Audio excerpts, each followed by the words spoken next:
দর্শক, আহ, এখন আমাকে প্রশ্ন করবেন, ভাই আপনি কি দেখালেন?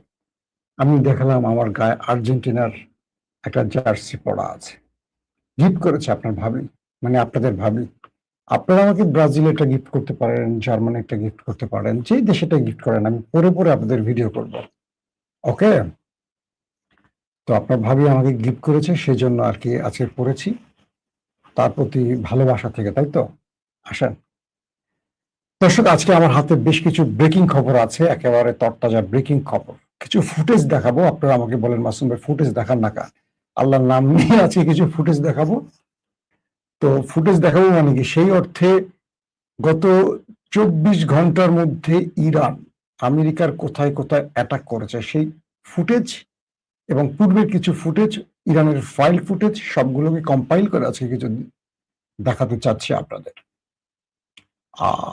আমি দেখতে পাচ্ছি আপনারা যে যেখান থেকে কমেন্ট করছেন, সব আমি দেখতে পাচ্ছি। ওকে, সাউন্ড ওকে, যে যেখান থেকে আছেন, কুষ্টিয়া, শাহরিয়ার। ওকে, কুষ্টিয়ার নামটা বলছি, কুষ্টিয়া আমার প্রিয় শহর, এই শহরে আমি বড় হয়েছি। এরদোয়ান রাঙামাটি থেকে, বাবা আমাদের এরদোয়ান রাঙামাটি চলে আসছে। দর্শক, আজকের গুরুত্বপূর্ণ কয়েকটা খবর, একটা হলো আজ রাতে আমেরিকা ইরানে ভয়াবহ অ্যাটাক করার ঘোষণা দিয়েছে। পাশাপাশি খার্ক, যেখানে ইরানের 80% তেল যেখান থেকে রপ্তানি হয়, সেই জায়গাটা দখলের ঘোষণা দিয়েছে। এই খার্ক দখল মানে হলো অজস্র মানুষের প্রাণহানি হবে। ইরানের শুধু নয়, আমেরিকাকে ছাতু বানাবে, ভয়াবহ কিছু ঘটবে। তো খার্ক আজকে তারা অ্যাটাক করবে, কমান্ডো বাহিনী নামাচ্ছে না, বাট অ্যাটাক করবে আকাশ থেকে এসে। দ্বিতীয় গুরুত্বপূর্ণ খবর, ভারতের জাহাজে আমেরিকা হামলা করে কয়েকজনকে ওপারে পাঠিয়ে দিয়েছে। এটা নিয়ে ভারত প্রচন্ড ক্ষেপে গেছে, ভারতের মধ্যে একটা বড় কিছু ঘটতে পারে এটা নিয়ে। পাশাপাশি জর্দানে মার্কিন ঘাঁটিতে যে অ্যাটাক হয়েছে, সেই অ্যাটাকে আমেরিকার বেশ কিছু গুরুত্বপূর্ণ যুদ্ধ বিমান ধ্বংসের দাবি করছে আইআরজিসি। পাশাপাশি আরো অনেকগুলো খবর থাকবে আজকের লাইভ সেশনে। আমি একটা একটা করে আপনাদের দিচ্ছি। শুনতে তো কোনো সাউন্ডের প্রবলেম হচ্ছে না, একদম ক্লিয়ার শুনতে পাচ্ছেন, আপনারা শুনতে পাচ্ছেন এবং দেখতে পাচ্ছেন, তাই তো? দেখি শোনার ক্ষেত্রে কোনো প্রবলেম হচ্ছে কিনা। আমার এখানে সাউন্ড ঠিক আছে। ওকে, লাইভ সেশনে অনেক সময় সাউন্ড বিভিন্ন কারণে ডিস্টার্ব হয়, রেকর্ড এটা হয় না। আমি সবসময় লাইভ করি তো বেশিরভাগ, সেই ক্ষেত্রে দেখা যাচ্ছে সাউন্ড আমি অনেক সময় শুনতে পাই না। আসেন, আমি কোন জায়গা থেকে শুরু করতে চাই। আমেরিকা যে অ্যাটাকগুলো করেছে, আসেন কিছু ফুটেজ দেখাতে দেখাতেই আপনাদেরকে আমরা ঘটনাগুলো বলতে থাকি, ভালো হয় সেটা, তাই না?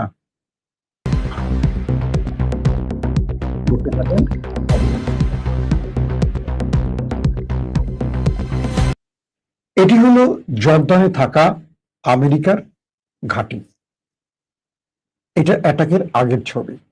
এই ভিডিওর মধ্যে দেখবেন ইরান অ্যাটাক করেছে, তারপর কি কি ঘটেছে সব দেখা যাবে।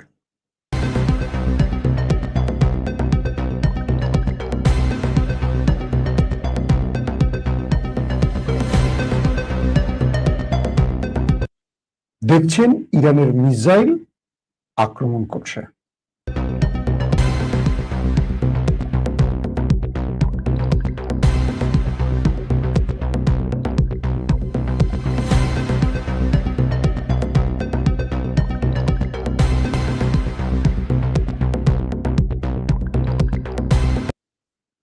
ইরানের আক্রমণে আগুন জ্বলে গেছে কয়েকটি স্থানের ছবি।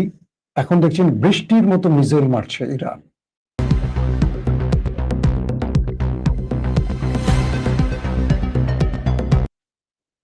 আরো দেখাবো, একসঙ্গে সব দেখালে তো মজা শেষ হয়ে যাবে আপনাদের। তো আমেরিকা যে দাবিটি করেছিল, তারা ইরানের অ্যাটাক ইন্টারসেপ্ট করেছে। আমি আপনাদের বলেছিলাম যে সময় পেরিয়ে গেলে কিছু আপডেট আসবে, প্রমাণ আসবে, তথ্য আসবে। আইআরজিসি দাবি করছে জর্দানে থাকা আমেরিকার ঘাঁটিতে যে হ্যাঙ্গারে F-16, F-15, F-35 যুদ্ধ বিমান ছিল, সেখানে বড় আকারে ইরানের মিসাইল হিট করায় বেশ কয়েকটি যুদ্ধ বিমান ধ্বংস হয়ে গেছে, পুরোপুরি আগুন লেগে গেছে সেই হ্যাঙ্গারে, এবং আমেরিকার ব্যাপক ক্ষতি হয়েছে। কে বলছে? ইরানের আইআরজিসি। তারা স্পষ্ট বলেছে এই তথ্যটি। তার মানে ইরান কালকে যে রাতে আজ সকালে যে প্রতিশোধ দিয়েছে, সেই প্রতিশোধে আমেরিকার অনেক ক্ষতি হয়েছে। আইআরজিসি পাশাপাশি এটিও দাবি করেছে বাহরাইনে তাদের পঞ্চম নৌবহর ঘাঁটিতে যে অ্যাটাক হয়েছে সেখানেও তারা ব্যাপক ক্ষয়ক্ষতির শিকার হয়েছে আমেরিকা, এবং কুয়েতের অবস্থা একই। আসেন আমরা আরো কিছু ফুটেজ দেখি।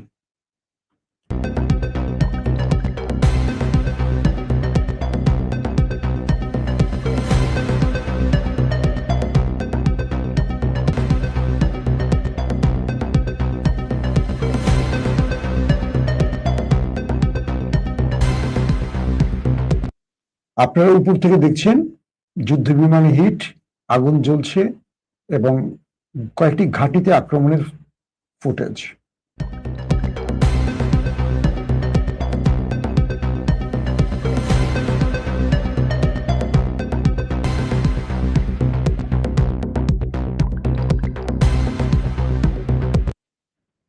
প্রিয় দর্শক, দেখাবো ফুটেজ, আরো দেখাবো। এই ফুটেজ দেখানোর পর যদি কিছু হয় সব দোষ আপনাদের, ঠিক আছে?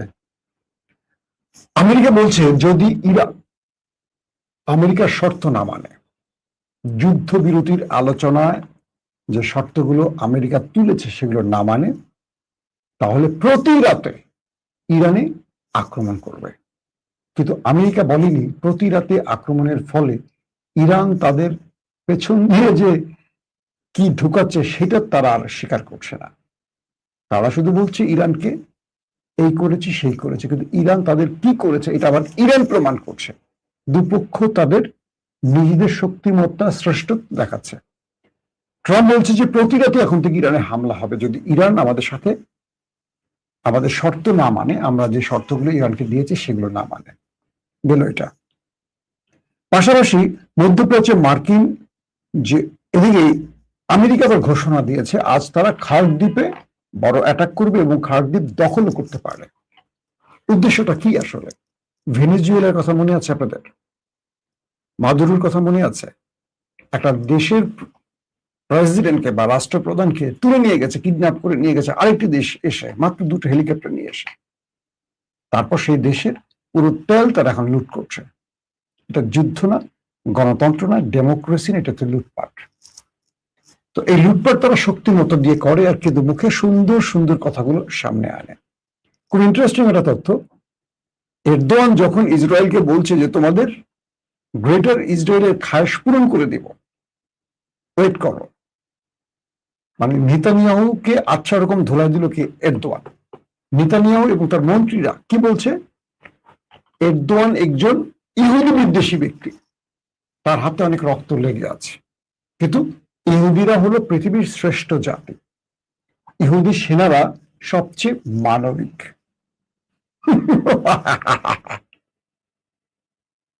আমার ছেলেও হাসছে। ইহুদি সেনারা আইডিএফ পৃথিবীর সবচেয়ে মানবিক। ফিলিস্তিনে কি হলো?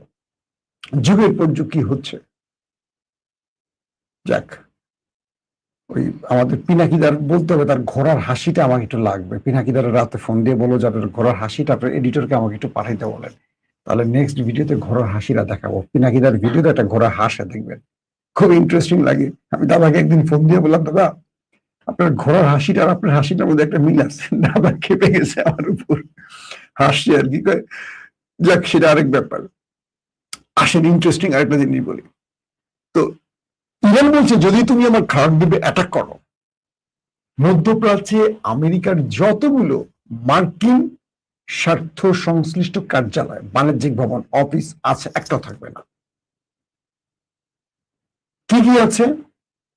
অ্যাপেলের অফিস আছে, অ্যামাজনের অফিস আছে, এরকম মার্কিন বড় বড় প্রতিষ্ঠান আছে। আছে সবচেয়ে বড় একদম ধনকুবের আছে না, ইলন মাস্ক, স্টারলিংক, তার অনেকগুলো, এক্সপ্রেস আর কি কি জানি আছে মধ্যপ্রাচ্য অফিস, সবগুলোই টার্গেটে থাকবে।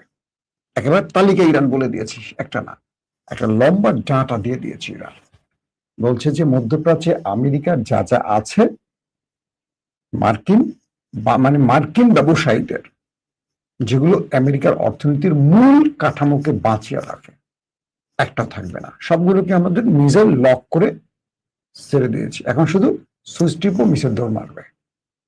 তুমি আমার খারাপ দ্বীপে মারবে, মধ্যপ্রাচ্যে তোমার কিছু থাকবে না। এই মধ্যপ্রাচ্য থেকে তো তেল নেয়ারও যে ডিপো বা যা যা আছে, তেল উৎপাদন, আরামকো যা যা আছে, একটা থাকবে না। আরামকো তো সৌদি আরবে, এটাও ছাড়বে না, মানে আমেরিকার কোনো স্বার্থ ছাড়বে না। এই পরিস্থিতিতে জর্দানে মার্কিন যে বিমানগুলো ধ্বংস হয়েছে এটা নিয়ে নানান রকম প্রতিবেদন আসছে, কিন্তু ইরান এবার জর্দানের মাইটটা বেশি দিচ্ছে কেন? জর্দান হারামিগিরিটা বেশি করছে। দ্বিতীয় আব্দুল্লাহ এটা কি মুসলিম না, এটা ব্রিটিশ, আল্লাহ ভালো জানে। তো এই বদমাসটা বেশি ফাজলামি শুরু করছে, 3টা দেশকে কিন্তু ধোলাই দিচ্ছে। আজকে সকালে বলেছি 18টা ঘাঁটিতে ইরান অ্যাটাক করেছে ভোরবেলা থেকে এই পর্যন্ত। তো এরই মধ্যে হরমুজ প্রণালীতে ইরানের সাথে আমেরিকার ডিস্ট্রয়ার ব্যাপক গোলাগুলি হচ্ছে। ইরানকে তারা করতে আসে আমেরিকা, ইরান আবার তাড়িয়ে তাদেরকে ওই জায়গা থেকে গালফ অফ ওমানে পাঠিয়ে দেয়। সেখানে দুই পক্ষের মধ্যে ব্যাপক গোলাগুলি চলছে, মিসাইল মারা, রকেট মারা, গোলাগুলি ঠাট্টা চলতেছে। ইরান ঘোষণা দিয়েছে হরমুজ সবার জন্য নিষিদ্ধ, অনুমতি ছাড়া কেউ হরমুজে প্রবেশ করবে না, পৃথিবীর কোনো জাহাজ। এরই মধ্যে 2টো জাহাজ ঢুকছে আমেরিকার অনুমতি নিয়ে হরমুজে ঢুকছে। ইরান হিট করছে, আক্রান্ত হয়ে উঠে পড়ে পালাইছে। আমেরিকা আসছে ইরানের উপর অ্যাটাক করতে। আমেরিকা আর ইরান মুখোমুখি সংঘর্ষ দীর্ঘ সময়, গোলাগুলি সাগরে চলছে, থেমে এগুলো চলছে।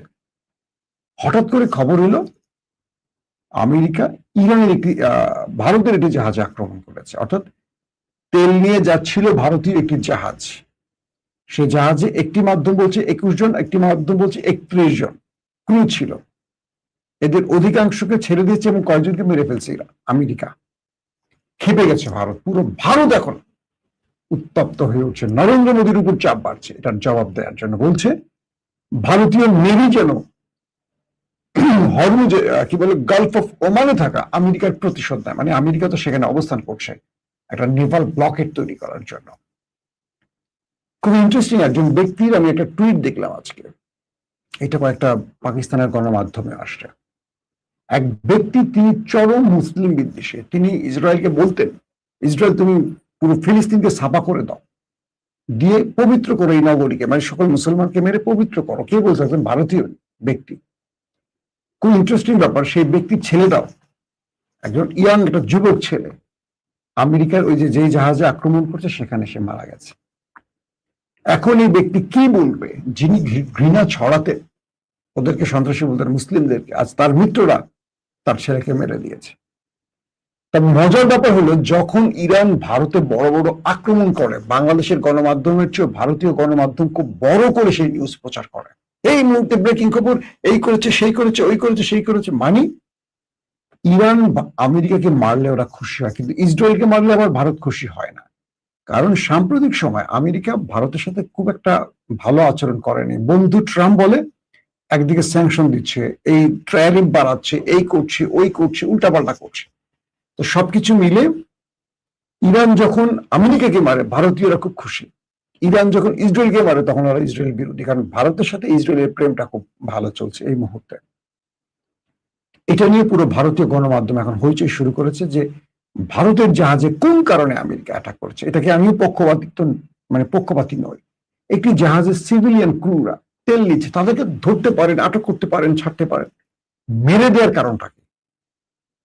ভারত এবং আমেরিকার মধ্যে উত্তেজনা বাড়ছে, এটা অনেক বড় একটা ফ্যাক্ট তৈরি হবে আগামী দিনে। ভারত আমেরিকার কিছু ঘটতেও পারে, যুদ্ধের মতো ঘটতে পারে, সাগরের উত্তেজনা বাড়তেও পারে। এই অগ্রিম খবরটি আপনাদের দিয়ে রাখলাম। পাশাপাশি বাহরাইনে ইরানের অ্যাটাকে আর্লি ওয়ার্নিং সিস্টেম, অর্থাৎ যুদ্ধের বোমাগুলো আসার আগে যে ওয়ার্নিং সিস্টেম গুলো আছে, রাডার সিস্টেম গুলো আছে, বেশ কিছু ধ্বংস করেছে। এর মধ্যে প্যাট্রিয়ট একটা রাডার সিস্টেম, প্যাট্রিয়টের প্রতিরক্ষা ব্যবস্থাকে ধ্বংস করেছে। অর্থাৎ ইরান কালকে যে অ্যাটাক গুলো করছে, খাইবার সেখানে ইউজ করছে, আরো কি কি জানি ইউজ করছে, নাম এখনো বলছে না ইরান, নতুন করে যেগুলো মার্সেল নাম বলে, এগুলো মার্কিন প্রতিরক্ষা ব্যবস্থা ইন্টারসেপ্টই করতে পারে না, অনায়াসে গিয়ে হিট করে আসছে। ইরান এই যুদ্ধের মধ্যে কিছু মিসাইলের পরীক্ষা চালাচ্ছে, কোনটা কোন ফাঁকে ঢুকতে পারে, কোনটা কিভাবে মার্কিন প্রতিরক্ষা ব্যবস্থাকে বিট করতে পারে, এই জিনিসগুলো কিন্তু ইরান এখন মোটামুটি পর্যবেক্ষণ করছে। এবং বলা হচ্ছে যে জর্দানে যে আক্রমণ হয়েছে F-35, F-15, F-16 এর মতো যুদ্ধ বিমান ধ্বংস হয়েছে, এমনটি আইআরজিসি দাবি করছে এবং তাদের হ্যাঙ্গার গুলো ধ্বংস করে ফেলেছে। তো সবকিছু মিলে আবার ইরাকের ইরবিলে মার্কিন ঘাঁটিকে টার্গেট করে ইরান অ্যাটাক করেছে। একটার পর একটা খবর কিন্তু আসতেছে, এখন নতুন নতুন প্রমাণ আসতেছে। তো আমেরিকাকে ঠেকাবার জন্য ইরান খার্ড দ্বীপে একটা বিশাল প্রস্তুতি নিচ্ছে। যেহেতু ইরানের বিরুদ্ধে আজকে বড় একটা আক্রমণ করবে, আসেন একটু ভিডিও দেখে আসেন।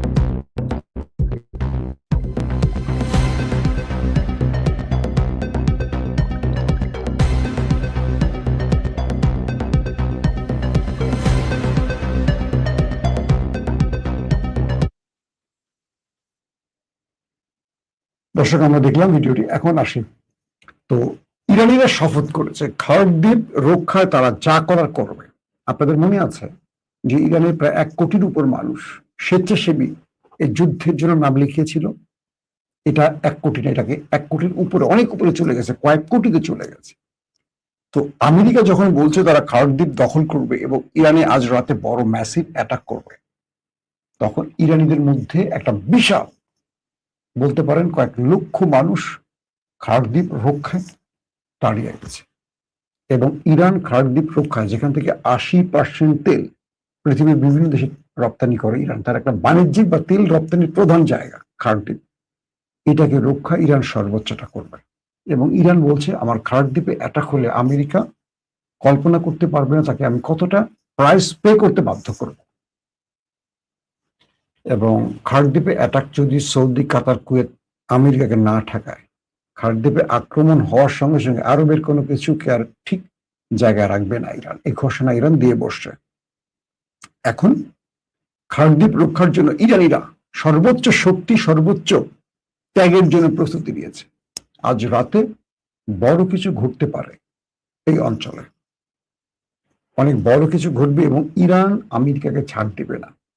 ইরান বলছে এই জাতি আমেরিকার শর্ত মানতে নারাজ, এই জাতি যুদ্ধের জন্য প্রস্তুত, এই জাতি শাহাদাতের মৃত্যুকে শ্রেষ্ঠ মৃত্যু মনে করে। ইরান বলছে, ইরানের প্রেসিডেন্ট বলছে। এবং ইরানের সর্বোচ্চ নেতার পক্ষ থেকে তার বাহিনীকে সর্বোচ্চ সতর্ক থাকতে বলছে। এবং স্পষ্ট মুস্তফা খামেনির পক্ষ থেকে বার্তা হলো আমেরিকা ইরানের যে স্বার্থে আঘাত করবে, ইরান ঠিক আমেরিকার সেই স্বার্থে যেন আঘাত করতে এতটুকু দ্বিধা না করে। এবং ইরান এটিও বলে দিয়েছে যদি খার্গ আক্রান্ত হয় তাহলে ইরান আর আমেরিকার সাথে কোনো আলোচনায় বসবে না, ফুল ফ্রেমে যুদ্ধে জড়িয়ে পড়বে। ইরানের এই ঘোষণা আমেরিকার মোটামুটি কাঁপাকাঁপি ছুটে গেছে। পাশাপাশি ডোনাল্ড ট্রাম্প ভেতরে ভেতরে এখনো আলোচনার জন্য নানান মধ্যস্থতাকারীকে দিয়ে ইরানকে মেসেজ দিচ্ছে, বলছে ভেতরে বাইরে অনেক কিছুই, কিন্তু ইরান যে প্রতি উত্তর দিচ্ছে আজকের দিনে আমেরিকার যে ক্ষতির ফিরিস্তি, লম্বা ফিরিস্তি। তবে ইরানের ভেতরে পানির যে ট্যাঙ্কে বা পানির যে লাইনে আঘাত করা হয়েছে, এতে করে সেই অঞ্চলে প্রায় 20,000 মানুষ পানির সংকটে পড়ে গেছে। জাতিসংঘ স্বাস্থ্য অধিদপ্তর এটা নিয়ে আমেরিকার সমালোচনা করেছে, নিন্দা জানিয়েছে, বলছে মানুষের জরুরি খাদ্য, ত্রাণ, পানি এগুলো মানুষের মৌলিক অধিকার, এই বিষয়গুলো যুদ্ধনীতির বাইরে। কিন্তু আমেরিকা তো আমেরিকা, তার জন্য কোনো যুদ্ধনীতির প্রয়োজন নেই, সে যা করবে সেটাই নীতি। পৃথিবীতে যার শক্তি তার নীতি চলবে, এটি যেন একটা বাস্তবতা। ধরেন বাংলাদেশের কথা বলি, বাংলাদেশে ইসলামী ব্যাংক দখল করেছিল কে? ডিজিএফআই দিয়ে এস আলম। এটা কি বিএনপি জানে না? এটা কি বেগম জিয়া তার বক্তব্যে বলেনি? তারেক রহমান লন্ডনে বসে বক্তব্য দিয়েছিলেন এগুলো নিয়ে? এখন দেখেন আমাদের স্বরাষ্ট্রমন্ত্রী কি বলছেন, তারেক রহমানের পাশে বসে বলছেন। আমার কেন যেন একটা কথা খুব মন দিয়ে বলতে ইচ্ছা করে, আমার অনেক বিএনপির বন্ধুরা আমার নিউজ দেখেন, একদম খুব গুরুত্বপূর্ণ পদের ব্যক্তিদেরকে বলছে, তারেক রহমান এটা অসম্ভব আকাশ সম জনপ্রিয়তা নিয়ে বাংলাদেশে এসেছেন, জিয়াউর রহমানের সন্তান, আমাদের ভালোবাসার যুবরাজ। তারেক রহমান এই 100 দিনে তার জনপ্রিয়তা অনেক হারিয়ে ফেলেছেন এই সালাউদ্দিন মার্কা লোকদের জন্য। শেখ হাসিনা প্রথম 5 বছরে বেশি পাগলামি করেনি। শেখ হাসিনার কিছু কাছাকাছি চামচা ছিল, মন্ত্রী ছিল, কিছু সুশীল ছিল, বুদ্ধিজীবী ছিল, শেখ হাসিনার প্রত্যেকটা অন্যায়কে সাপোর্ট দিত। একসময় শেখ হাসিনাকে তারা ডাইনি, ফ্যাসিস্ট, স্বৈরাচার বানিয়ে ফেলছেন এই লোকগুলি। তারা কখনো শেখ হাসিনাকে বলতো না নেত্রী এটা করা ঠিক হবে না, নেত্রী এটা করলে হয়তো 10 বছর টিকে থাকবো, তারপর দেশ ছাড়তে হতে পারে, নেত্রী এটা করবেন না, জনগণ খেপে উঠবে, একটা বিদ্রোহ হতে পারে, বলেনি। আজকে বিএনপির অবস্থাটা দেখেন ভালো করে, পুরো দেশের 100 দিনে আওয়ামী লীগ আর বিএনপির মধ্যে আমি কোনো পার্থক্য খুঁজে পাই না। শুধু দল বিএনপি আছে, আর আগে আওয়ামী লীগ ছিল, পালিয়ে গেছে। একটা জায়গায় বলেন, বাজারে দ্রব্যমূল্যের দাম কমেছে, তেলের দাম বাড়তেছে তো বাড়তেছে, গ্যাসের দাম বাড়তেছে তো বাড়তেছে, কোনটা দাম কমেছে এই পর্যন্ত? 100 দিনে বলবেন, 100 দিনে কি সম্ভব? আরো 5 বছর দেখা শুধু বাড়বে, যদি কমে আমাকে বললেন।